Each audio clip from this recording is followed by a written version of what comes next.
Ha, bu o'sha. Meni mayorning tepaklaridan asrab qolgan odam. Baland bo'yli, yuzlari ichiga kirgan, qorachadan kelgan podpolkovnik oyoqlarini changallashtirgancha yumshoq kursida sigaret chekib o'tirardi. Demak, bu turma boshlig'i ekanda, xayolimdan kechirdim. Kiraver, dedi podpolkovnik joyidan qo'zg'almay. Ana bu yerga o'tir. O'tirib podpolkovnikning savollarini kuta boshladim. Ahvoling qalay, yigit? Muloyimlik bilan so'radi u. Ochig'i muomalasi bir oz ko'nglimni bo'shatgandek bo'ldi. Turmaga kelganimdan beri hech bir zobit yoki soqchi nazoratchilarning yumshoq munosabatini ko'rmagandim. Yaxshi, dedim ovozimni pasaytirgancha. Bu yog'iga nima qilmoqchisan? Bilmadim, dedim tutilib. Peshonamga yozgani. Peshonangga nimalar yozganini bilasanmi? Bilaman. Bilarmish. Podpolkovnik dast o'rnidan turib tepamga keldi. Nega o'ldirding mayorni? Ayol kishiga qo'l ko'targani uchun. Nima, xotini ekanini bilmasmiding? Shuning uchun o'ldirish kerak edimi? Bilmadim. Sen yaramas, bilmadim deyish bilan qutulib ketaman deb o'ylayapsanmi? To'g'risini ayt. Men to'g'risini aytdim. Shunaqami? Bilib qo'y, agar o'zingni shunday tutaveradigan bo'lsang, o'zingga qiyin bo'ladi. Undan ko'ra haqiqatni aytganda daf bo'l. Menga ishonmayapsizmi? Shu gal uning ko'zlariga tik boqishga jazm etdim. Boisi, turma boshlig'i mendan gumonsirayotgani sezilib turar edi. Agar bo'sh kelsam, haqiqatni gapirishga majburlashiga shubham yo'q edi. Men o'ldirdim o'sha nusxani. Marhumlarni haqorat qilma, baqirdi podpolkovnik. Sendaqangi ifloslarni ko'pini ko'rganman. Hali shoshmay tur, to'tiday sayrataman. Ivanov. Nazoratchi shu ondayoq ostonada paydo bo'ldi.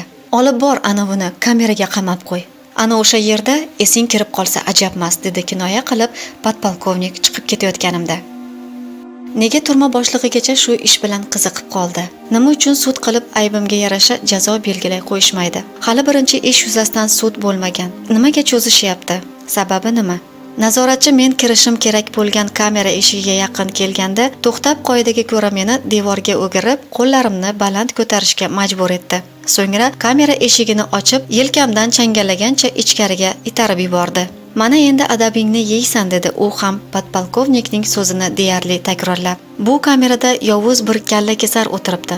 Qani, bas kelib ko'rchi, uddasidan chiqarmikinsan. Lekin bilib qo'y, shovqin ko'tarsang, mushlashsang, shu toptayoq karserga tushasan.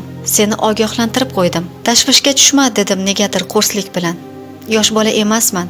Ko'ramiz, dedi nazoratchi. Eshikni ortimdan sharaqlab yopdi. Men sekin karavotlar tomon ko'z tashladim. Darcha tarafdagi karavotda kimdir o'tirardi. Chamasi eshik ochilgach uyg'onib ketib o'tirib olgan. Duch kelgan karavotga yotaver, dedi u yo'g'on ovozda. Bu yerda ikkalamizdan bo'lak hech kim yo'q. Kim bo'lasan? Murodman, dedim sekin pastdagi karavotga cho'kib. O'zingchi? Goggi, nega qamalgansan? Eshitmaganmiding? So'radim. O'zimni xuddi hayron bo'lgandek ko'rsatib. Hozir ko'ramizda. Goggi o'rnidan turib chiroqni borib yoqdi. Qarshimda sersoqol, ko'krak qafasigacha jun bosgan, tepakal mushaklari sportchilarniki kabi edi. Yoshi deyarli men qatori mag'rur yigit turardi. Qani, egningdagini yech, dedi u. Nega? O'shanda bilasan. Beldan yuqoridagi kiyimlarni yechdim. Qani belgi? Lab, burun, so'radi u. Qanaqa belgi? Kalla kesar bo'lsang, belging qani? Payqadimki, Goggi ignali yozuvni nazarda tutyapti. Eshitganman, turmada ana shu narsa ham rol o'ynaydi. Mahbuslarning darajasi ham mana shu yozuvlarda, ignada chizilgan suratlarga qarab belgilanadi. Ha, belgi qo'yishga vaqtim bo'lmagan. Xotirjam javob qildim qo'l siltab. Ish ko'p edi. Shunaqa degan, qanchasini o'ldirgansan o'zi? O'zingchi? Men birinchi so'radim. Ilgari 3tasini yo'q qilganman, lekin topa olishmagan. 4-sida qo'lga tushdim. Keyinchi? Oxirgisini o'zing eshitgandirsan. Goggi kulib yubordi. Kulgu aralash yelkamga urib qo'ydi Goggi. Boplabsan, mana shunisini boplabsan. Mentlarning adabini beraverish kerak. Ochig'i senga kamida 20 yil berishadi-yu. Menga baribir, dedim qovog'imni uyib. Asosiysi o'z ishimni qildim. To'g'ri qilgansan. Ana endi bratva. Bratvalar seni qo'llarida ko'tarib yurishadi. Bunisiga ham tushunmadim. Kim o'zi bratva degani? Yo'q, so'rasam qovun tushirib qo'yishim mumkin.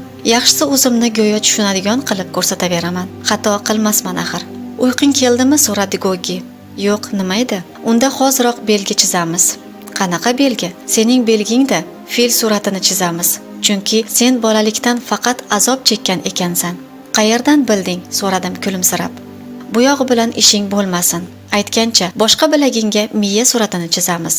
Nega endi miya? Miya kalla kesarning asosiy belgisi hisoblanadi. Xo'sh, rozimisan? Men bosh irg'ab, Gogining taklifini ma'qulladim. Erta tonggacha Gogi 10 bilagimga fil, chapiga miya suratini chizib ulgurdi. U yana menga turmaning ko'p sir asrorlarini gapirib berdi. Qo'limga bir qog'oz tutqazdi. Qog'ozga igna bilan chiziladigan suratlarning izohi yozilgan edi.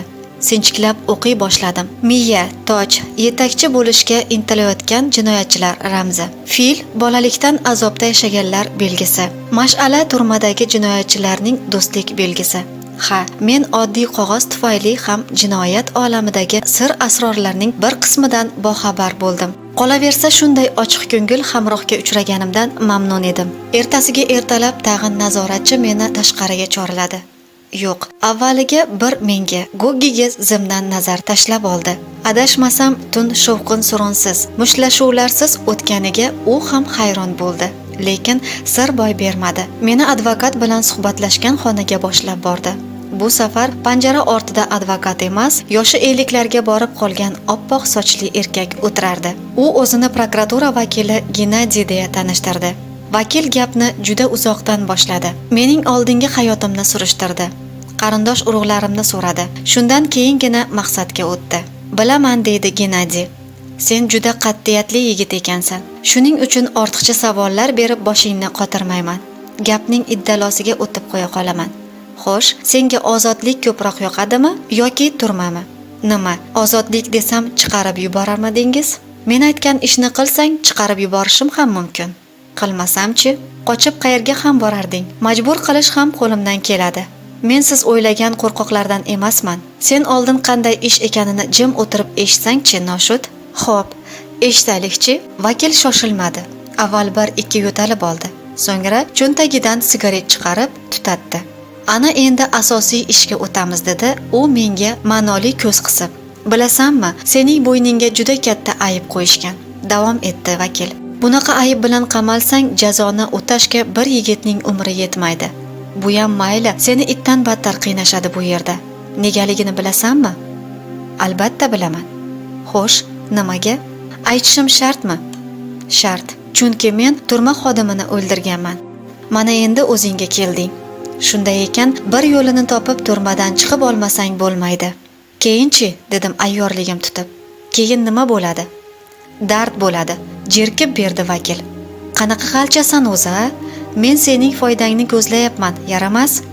Menchi, beixtiyor baqirib yubordim. Siz menga uy-joy berasizmi?